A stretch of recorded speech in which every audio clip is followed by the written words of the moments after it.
Hello po sa inyong lahat mga ka-crypto. Ako po si Pinoy Crypto Trader at sa video na ito ay atin pong pag-uusapan ang tungkol dito sa inilabas na prediction ng co-founder ng Apollo dito kay Bitcoin, kung saan ay ayon po sa kanya ay magra-rally daw itong si Bitcoin patungo sa napakataas na presyong $5 million.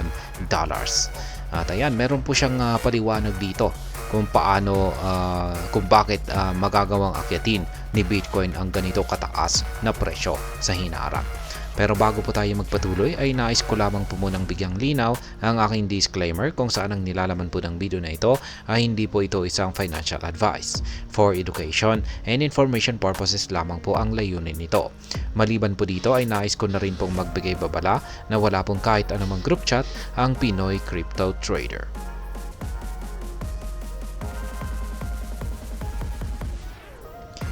At ayan, ang sabi rito ay in a bold forecast that has captured the attention of the cryptocurrency community, the co-founder of Apollo has predicted that Bitcoin could rally to an astonishing $5 million. Kaya ayan, yung mga nakalipas na ibang mga crypto analyst ay $1 million yung kanilang mga prediction. Pero kakaiba itong co-founder ng Apollo kasi higit pa sa $1 million yung kanyang prediction dito. $5 million. This ambitious projection comes amidst growing institutional interest and significant market developments poised to drive Bitcoin's value to unprecedented heights. Kaya yan daw po yung mga dahilan rito. Yung lumalagong institutional interest at saka mga market developments ay ito raw po yung siyang magtutulak kay Bitcoin. Ayan, para umangat ang kanyang presyo sa napakataas na ayan. Echoing the bullish sentiments recently expressed by Michael Saylor, the Apollo co-founder Thomas Farrer identifies a holy trinity of bullish catalysts that are nearing completion.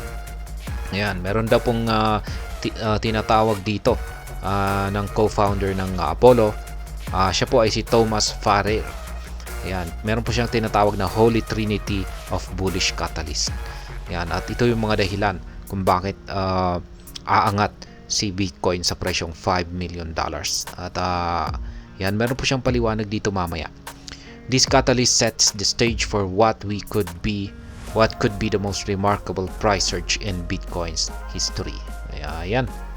Ito po ay tatlo. Ayan, meron siyang tatlo rito na tinatawag niyang Holy Trinity of bullish catalyst. Ayan, at ito yung talagang magsiset daw ng entablado para kay Bitcoin para magpakita ng isang napakatinding price surge sa buong kasaysayan ni Bitcoin. Kaya ayan, atin na pong alamin yung Holy Trinity na yan. The Holy Trinity of bullish catalyst. Ayan, tatlo po yan. Ang unang-una ay ito. First, the approval of a spot Bitcoin exchange traded fund would provide investors with a straightforward and regulated avenue to invest in Bitcoin, likely driving substantial capital inflows into the cryptocurrency market. Yan po ang kauna-unahan. Ang approval ng spot Bitcoin exchange traded fund, at natapos na po yan. Ngayon ay yan na nga, at patuloy po na nagdudulot po yan ng inflows ng fund dito sa cryptocurrency market. Yung pangalawa naman ay ito. Second, the Financial Accounting Standards Board or FASB has been working on implementing fair value accounting rules for digital assets. Yan naman po yung pangalawa. Yung FASB or tinatawag na Financial Accounting Standards Board ay ayan, sinalaw po ay inuumpisa na raw po nilang i-implement yung fair value accounting rules para sa mga digital assets.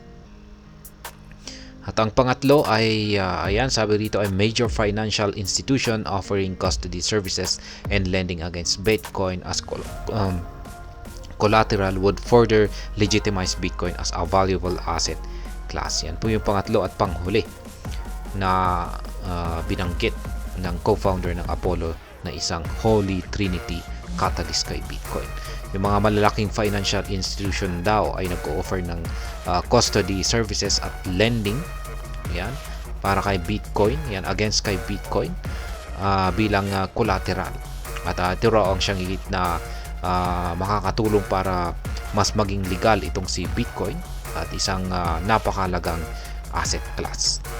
Kaya yan po yung tatlong mga Holy Trinity of Bullish Catalyst ayon sa Apollo co-founder na si Thomas Farrer. Kaya yan yung kanyang basihan kung bakit niya nasabi na itong si Bitcoin ay aangat sa mataas na presyo na $5 million.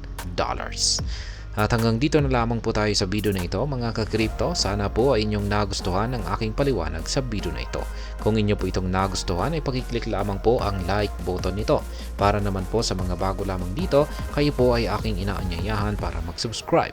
Pakiclick na rin po ang bell icon nito dahil ito po ang siya magsisilbing notification nito sa mga bago kong videos na akin pong ina-upload sa aking YouTube channel na ito. Marami pong salamat sa panonood. Ingat po tayo lagi at God bless po sa ating lahat.